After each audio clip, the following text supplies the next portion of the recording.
One of the things too that I think we hear a lot about that I've heard you mention it. Obviously, in today's market, AI is all the rage. As a product, I think people anticipate it, but I've heard you mention using machine learning and AI capabilities as you develop enzyme pathways for Invizyne. Can you just elaborate on that? Is Invizyne an AI company? Invizyne is a user of AI.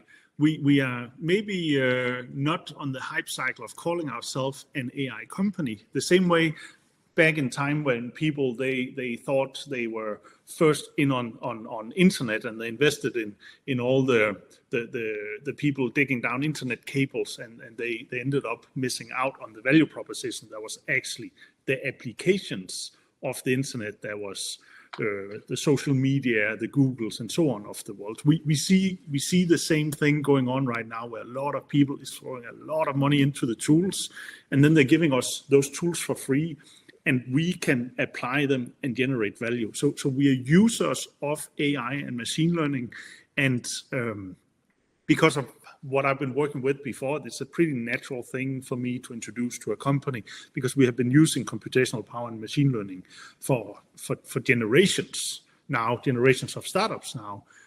So it's not as new to us than it is maybe to the world. What is very unique about us is that we have a very, very potent data source for how to optimize on enzymes. And I actually personally think it's more important in the AI race to be the owner of the data and the signal that you're optimizing on than the actual tools. So that's how we are positioning ourselves. Yeah. No, I agree with that. I mean, I think I've made the case probably way too publicly that AI is not really a product; it's a service and a tool, and the value of that tool gets dramatically enhanced when you have proprietary data, right? When it's exclusive. Yep. That large language model is only as good as the data that's in it, and if everyone has access to it, it's not going to be as valuable. So are you using machine learning and AI to optimize enzyme pathways you already know about, or is it to investigate potential enzyme pathways that you haven't learned about before, or is it a combination?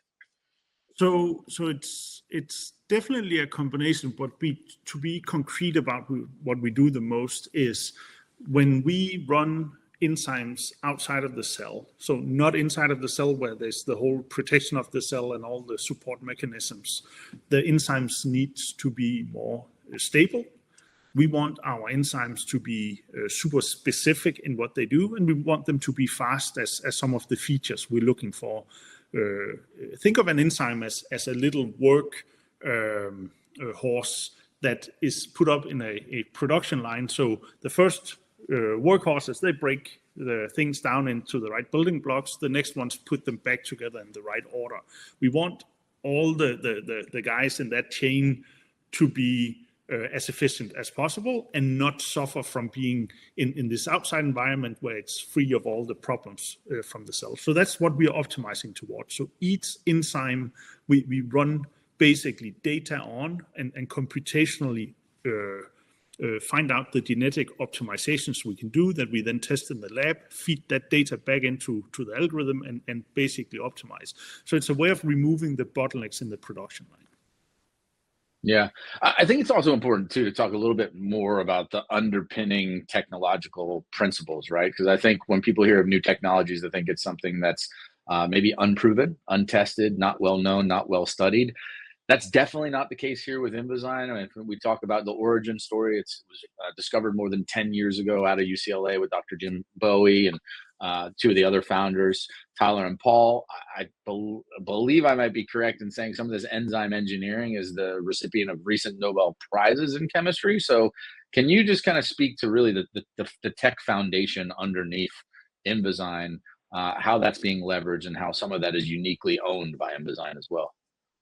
Yeah, so there's actually a really cool background story here. So first of all, the last 4 Nobel Prizes in chemistry are the 4 technologies that we are combining.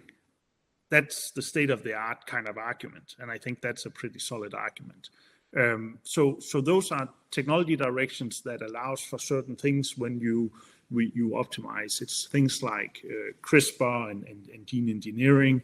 The last Nobel Prize that was given is basically using computational power to foresee the structures of proteins. In our specific case, it's the protein type of enzymes. And we use all of those fundamental sciences. What we do uniquely is that we bring them together and use those tools.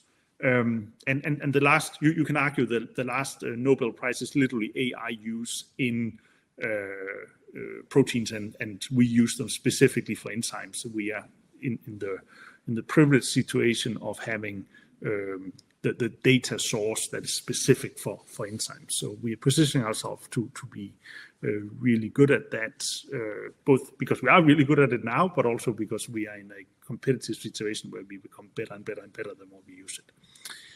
Back to the core of it is then we have had some core inventions that the founder team realized at UCLA, and we have licensed out, and then we have built on top of that. So we also have a good dose of secret sauce on top of that. So we have patents, we have core inventions that are from UCLA, from ourselves, and then the secret sauce on top of. So you can argue, just in layman language, we are really good at optimizing enzymes and make them survive outside of the cell and work these production lines.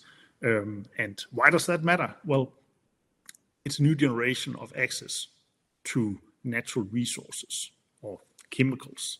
So it allows for a new way where we don't use oil as the starting point, and we don't have to run out and cut down a lot of trees or bushes or other plants or bacteria. So it's a new generation of how we make chemicals. And as we talked about, obviously with a focus here in the beginning, but it does apply to anything chemistry. And Lou, what is chemistry? It's your good life. It's what you're wearing right now. It is the sofa behind you. It is the paint on your walls. It is the colors you see in all materials.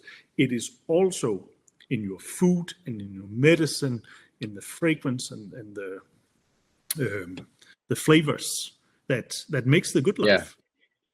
Yeah, chemistry to me is that first class in college that was pass fail, and I got a 53 on the exam, and with the curve, that was a B plus. So it's I don't have the fondness of memories of chemistry, but to your point, it's into everything, and I think that's what's tangible here to investors and potential shareholders.